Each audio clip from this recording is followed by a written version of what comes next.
Who would have thought? It's mid-July 2021 and we've just wrapped up another series around New Zealand. Kind of in shock, but we're so stoked for the support that you guys have shown us on those videos. And naturally, when we finish off another massive trip like that, the amount of queries and questions we've had about what's next, where next.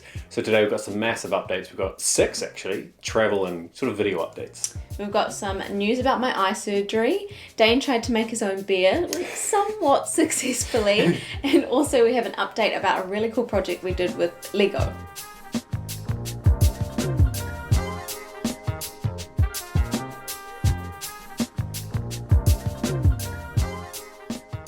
First up is a little 2-part mini-series that we've been meaning to make for ages. Overdue, for sure. And it's because New Zealand is such an epic place and there's so much awesomeness to see.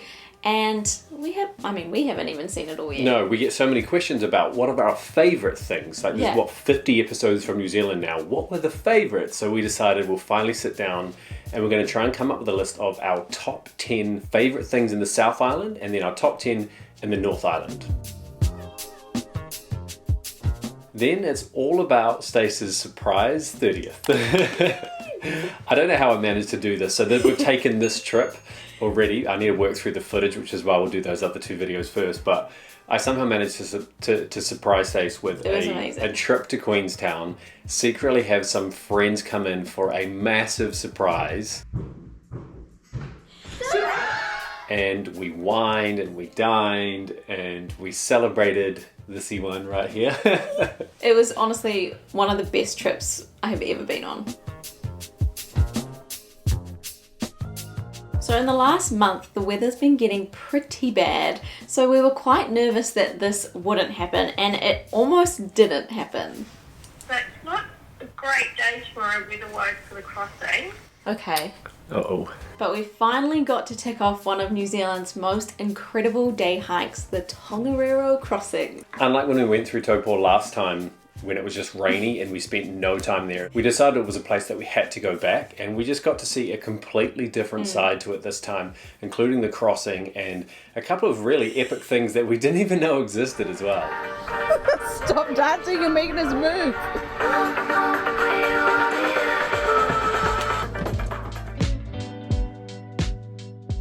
So those first 3 are kind of things that we have either already filmed just while we were at the back half of uploading the content from season 2. Meanwhile, in the background, there's been this Australian bubble that has just been sitting there, but has slowly been deflating over the past couple of weeks, which is a real shame because it's also put a delay to our group trip. We're going to have to reschedule that for some other time. But Australia is definitely on the cards if/when we can We get have there. 3 places lined up. One of them sounds like it I think that's gone already. Yeah, it might have fallen through. But we have our fingers crossed that we can make something happen. Yeah, we've got 2 other potential options, so let's hope for it. One bubble that is actually only growing by the day and doing really well is the Cook Islands. Hopefully you've seen those videos. It was late 2019. We just got back to New Zealand. We had no idea that that would be our last proper international trip. We went to Rarotonga and man, good times. Also, this time round, we really want to get over to Atataki. Yeah, there's so much more we still want to explore. So that is definitely, I think most likely that one will happen. I really hope so. I just jinxed it. It's like the corn in the soup. Ramen. Last up is a Q&A. We have been getting so many questions lately because we haven't actually done one in a while. Things like... Yeah, we used to do them really often. Yeah, like what's Dane's tattoo all about? How did we meet? What are our life plans? We don't know, but we'll think about it. If you have something that's just on the tip of your tongue, where you're not sure if you want to ask, or you just outright want to ask, put it in the comments. Hit us with some random ones too. Yeah, get creative. Yeah. We'll let things flow. We'll ad-lib. Oh god. That's where the fun happens. In awesome news though, something that I can't believe has actually happened, but Stace had laser eye surgery. I know, I can see. No contacts, no glasses, which is something that I never really thought would happen. Almost time. How would you describe your current emotions? I'm excited, but I'm also really nervous. I don't know, like, I know it's going to be over pretty quickly, but like with any kind of surgery, they have to explain all the complications and things that can happen, so all that stuff's like running around in my head, but I know it'll be fine. I just want to get it over and done with. Yeah, well, I think you've been brave Thanks. so far. You don't still feel are. brave. No, you're gonna do well. You're gonna do really, really well. Every 5 minutes I'm like, I've got to go to the toilet. I've got to go to the toilet.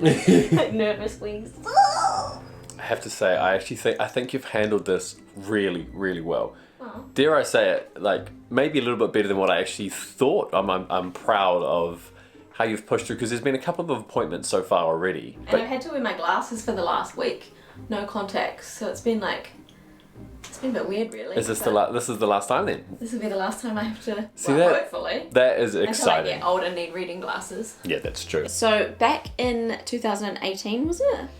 Yeah. Oh no, maybe further Earlier back. than that. Anyway, when we went to Vietnam, I ended up getting this like mad eye infection, and then fast forward in Thailand, I had to go to the ophthalmologist. So I wasn't sure if it was still just an eye infection. Long story short, it's not. But I do have like scratching on my corneas, which I think it sounds a lot more. Just a couple eye scratches. Just a couple eye scratches. So I've got loads of eye drops, and she said it should only take like a week to clear up. So I came back to New Zealand and went to another specialist, and he said to me that I would pretty much never be able to wear contacts again. I would have to wear glasses for the rest of my life, and that kind of like shattered me a little bit. So I just kind of went with the flow, did a couple of things, my eyes healed, and yeah, ended up going for some tests, and my eye doctor told me that I was eligible, and so I was just like, right, let's do it. It happened within maybe 2 weeks of me deciding. This is exciting, and this could be the very last time. How you see? See ya. How do we look? I can't see anything. Proud of you anyway. You can do this. We got it. Go team. We have some footage here that we've been given from them. If you're squeamish, I won't show this whole video. If you're squeamish, look away. But what you're seeing now is the laser creating a layer, like a disc, I suppose. And then, if you think you're okay, you're not sure, now is definitely the time to look away.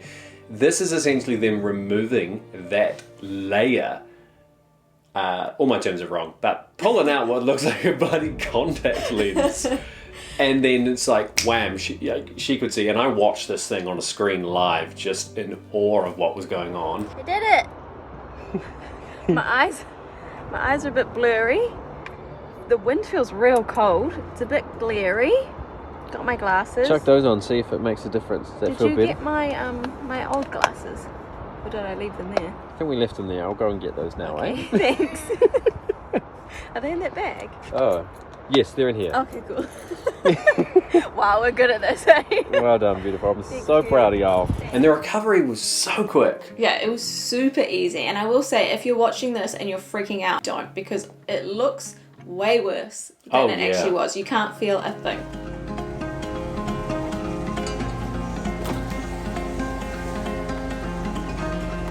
What's this? I see. I did a thing. What did you do? Jokes, it's like...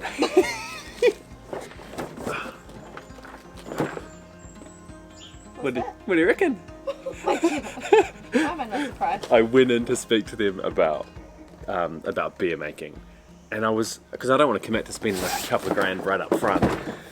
So let's go chat to the cat. He was really helpful. Came up with a few options. He was like, look, this is a starting point. If you just want to play around, make some beer, keep it easy. $130.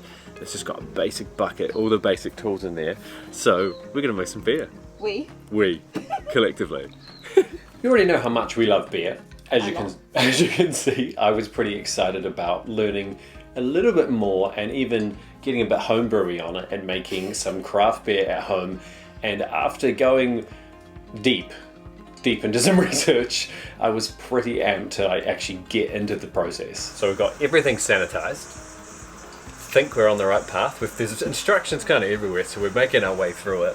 We need 3 litres of boiling water. Georgie's sussing that now. This is the malt extract with the barley, the hops, and there's a yeast under here which we're going to add afterwards, and then we've also got some liquid malt extract instead of using dextrose, which gives it the sweetness to react with the yeast to get the fermentation going. You sound like a mad scientist. This smells like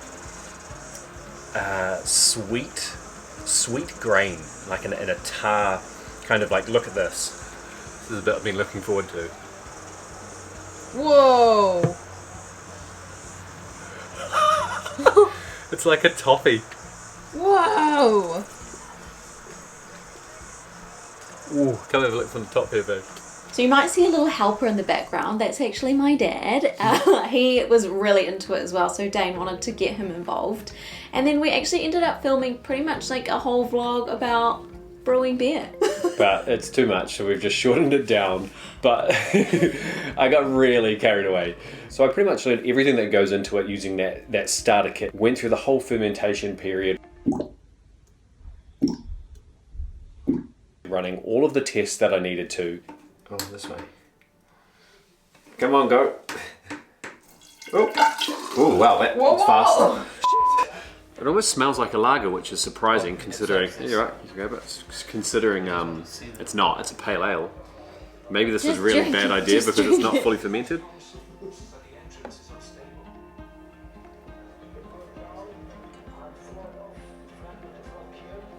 Carbonated too. I can tell there's something a little bit doesn't quite taste right, but you get the impression of what the beer is going to be like. There's something really in the middle there and a bit of an aftertaste that kind of hangs with it, but I think that's because it's obviously not just ready. More patience is needed. Right down to the bottling stage, then allowing for that secondary fermentation and carbonation, storing them in dark places, checking up on them far too frequently, getting a few into the fridge, and then we finally were like, it's time to try it. Today's and the day. it was too early. It was bad. Before we try this thing, I'm proud of what we've done, regardless of if this tastes good or not. Oh, that wasn't much of a fizz. That was not much carbonation, was it? So it's been about a month since we first did it. It has cleared quite a lot, but it's a pale ale, so it should be maybe be a little bit. That's not pale. No. I mean, it smells like beer. It smells really lagery.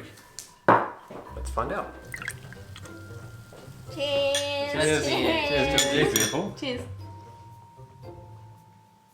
It's not too bad. It's not bad. It's not bad. Ooh. That beer. It's not good. No. I have to say, it's got a real lion ready kind of aftertaste, doesn't it?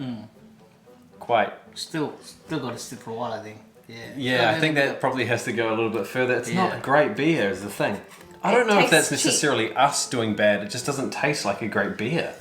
Might need a little bit longer. I was kind of hoping it might be a bit sweeter, a bit tropically or something, which is kind of what the note said, but it doesn't taste like that at all. But it's, No, Reasonable carbonation, it's not, though. yeah, it's not It's too malty. bad. Huh? Yeah, it actually does taste really malty. There's a lot of middle body, and then it's sort of like bitter finished without any like- sort of. Honey, malty, bitter. But it's not a little bit bitter at the end. But Look, it's all right. it's not too bad. It's not Good too bad. try for your first time. If only I'd waited 4 weeks for an IPA, that would have been a bit different. Got a few to drink.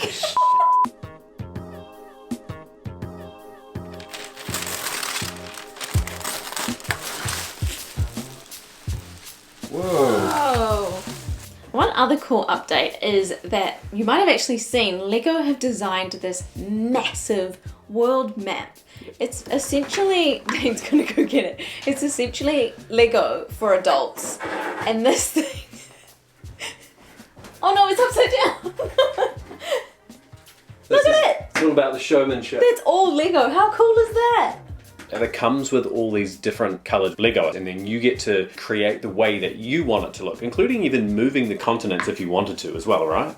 The reason we're even talking about this is because we were actually involved in the product launch. We got it a couple of months ago, and when they release a new product like this, they often do a podcast that goes with it. So we were featured on the Lego podcast that goes with this product. You kind of listen along as you build. And we chatted about the nomadic lifestyle, travel, our relationship. It's been really cool to look back and listen to it. Yeah, it's cool to be featured. We'll link it below if you're interested in checking it out anyway. That's kind of catching you up on where life is for us. Yeah. We suck at wrapping these things up. You might have noticed we often actually don't wrap up the vlogs, and sometimes people are like, "Oh, I wish you would kind of say goodbye," and it's like, nobody. This is the reason. This is why. Hey. Bye. Thank you. Before we go, don't forget to leave your Q&A questions Oh yeah. below, and bye. And cut.